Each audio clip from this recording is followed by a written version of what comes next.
Got Lane Kiffin at SEC Media Days, kind of veteran of this now. You've been doing this a while. Does this signify anything other than just it's close? Yeah, it's kind of exciting. You get this kind of in the middle of July like this, and it kind of reminds you what's at stake, and so it's usually pretty cool. Kind of like get you fired up to go back to work today. College football's got plenty of chaos around it in and of itself. Felt like there was a time where there was a lot going on with you, and that seems to kind of have settled down. You got family close, pretty stable in terms of your staff over the last couple of years. Does it feel like it's just about coaching ball for you now? Well, I think on that part, yeah, it does. But then we have this other part of the structure of a college football that's made it take away from coaching a lot. Just by the way you got to NIL and rosters and transfer and stuff. But yes, in that other area it is different. But that's a little bit by plan too. As I was preparing for today, once you get the program on a national level, where I feel like we are now, and 3 top 12 finishes in the last 4 years, then I feel like you don't need to do as much stuff for attention. So a lot of that's by design. I feel like early on, especially in a program where you're trying to get national attention and recruits and stuff, and so now you can just kind of come to these and be a little more relaxed and not have to think of creative answers that draw attention to the program. Does that mean you're going to be like less dry and no headlines today, or is there still something to throw out? No, I think you might come out of here with no ticker statements. Lane Kiffin, Ole Miss head football coach, going into a season where you're replacing a quarterback. Everybody saw that drive, whether it was Ole Miss fans or nationally, against Georgia, and they're like Austin Simmons. And the question was, should Jackson Dart even go back into the game at that point? For some people, he was so good in that moment. Can one drive or one kind of moment be illustrative of what he is as a player? Is there a whole lot more that people don't know that they haven't seen?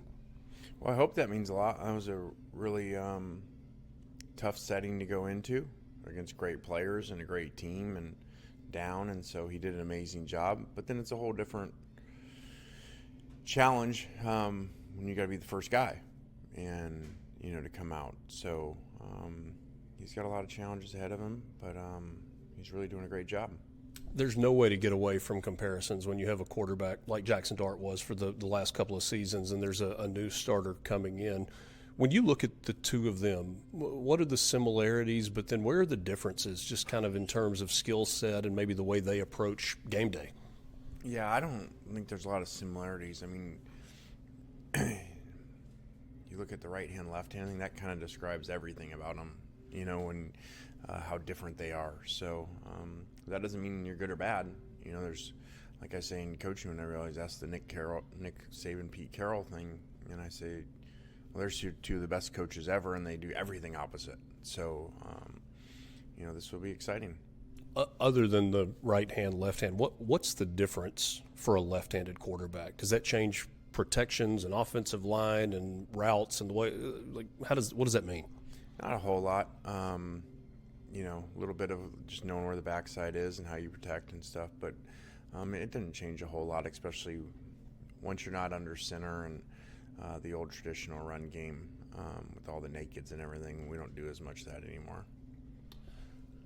Schedule sets up different than it did a year ago. Last year it was the 4 non-conference games, and people talked about there not being a ton of competition, and then you jump into league play. It's a little bit different in the way that it sets up. Is that good, bad? Do you like this schedule format better? I don't know. I thought I liked that one really well until we lost to Kentucky. So I thought that was a good format because we had a lot of transfer guys and working them in. But then now as I look back, then the 4 happen to not be have really good seasons, so sometimes it can be a team and the name, but are they good that year? And so there might have been something there that the speed of play and everything going from that to Kentucky got us a little bit, but you can't change it, you can't control it. It is what it is, and so there's good and bad to it. Last thing for you. You're obviously going to continue to learn about this team as new guys still coming in and haven't gone through a camp leading into a season. But based on what you know so far, what's something that maybe Ole Miss fans don't know yet or going to be surprised about when they watch the 2025 version of your team? I don't know that. I think that you probably want an answer from the head coach.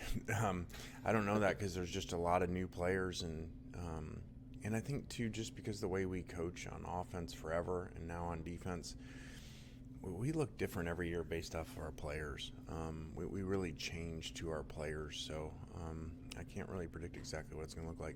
I lied. One more. Obviously, Pete is a little more settled in now on the defensive side of the ball. One player in particular that people are talking about is Centurion, and there's such a skill set there. What do you like about him and what he brings to the field?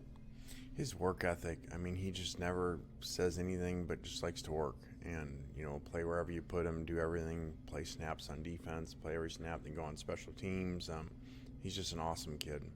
Thanks for your time. All right, thank you. When